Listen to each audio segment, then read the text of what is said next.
सेवानी बहिनी अनि मेरो किराती ग्रुपको सबैजनालाई मेरो तर्फबाट सेवानी। मेरो नाम सृजना राई हो अनि म कालिम्पोङबाट बिलङ गर्छु।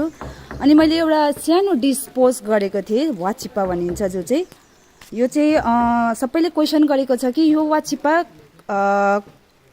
एक दो लोगोले भनिन्छ कि कसरी बनिन्छ, यसको रेसिपी बताइदिनु भनेर क्वेसन गर्नुभएको छ।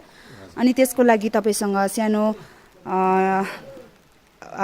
बनाउनुको लागि के हो रेसिपी, के गर्नुपर्ने हो भनेर चाहिँ तपाईँलाई यहाँ सानो टाइम मागेर सोध्दैछु र अलिकति तपाईँले पनि बताइदिनुहोस् ताकि हाम्रो जतिजनाले सोध्नु भएको छ उनीहरूको लागि यो रेसिपीको लागि काम हुनेछ।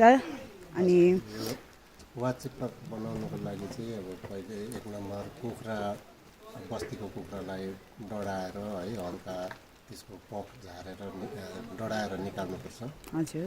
अनि त्यसलाई त्यो हल्का डढाएर त्यो पोक निकालेर चाहिँ त्यसको अब बनाएर त्यहाँदेखि त्यसलाई बनाउनको निम्ति अब अदुवा चाहियो, अनि लसुन अदुवा भइहाल्छ, अनि खोर्सानी, अनि कटिङमा मिन गर्नु पऱ्यो।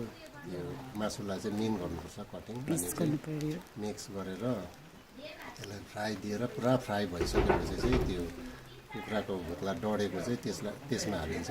अनि त्यसलाई चाहिँ अब वाचिपा भनेर भनिन्छ है, जो कि सुक्खा भातहरू हालेर त्यसलाई फ्राई गर्नु पऱ्यो, फेरि रिफ्राई गरेर चाहिँ त्यहाँबाट चाहिँ बनिन्छ। त्यसको कम्प्लिट हुन्छ जो चाहिँ जति पनि चाहिएको है। भनेपछि यो डिस त मेन राईहरूको एक मेन डिस हो। जति पनि पूजा पाठतिर पनि मान्छेले पित्र गर्दा हजुर पित्र गर्दाखेरि चाहिँ प्रायः जस्तो बनाएर चलाउने चलन छ। धन्यवाद, तपाईँले यति बताइदिनु भयो। बट म चाहन्छु कि अब नेक्स्ट टाइम जब बनिन्छ त म तपाईँसँग सानो एउटा भिडियो पनि रेकर्ड गरेर जसरी बनिन्छ त्यो हिसाबमा अब सबै रेकर्ड गरेर सेयर गर्नु कोसिस गर्छु है।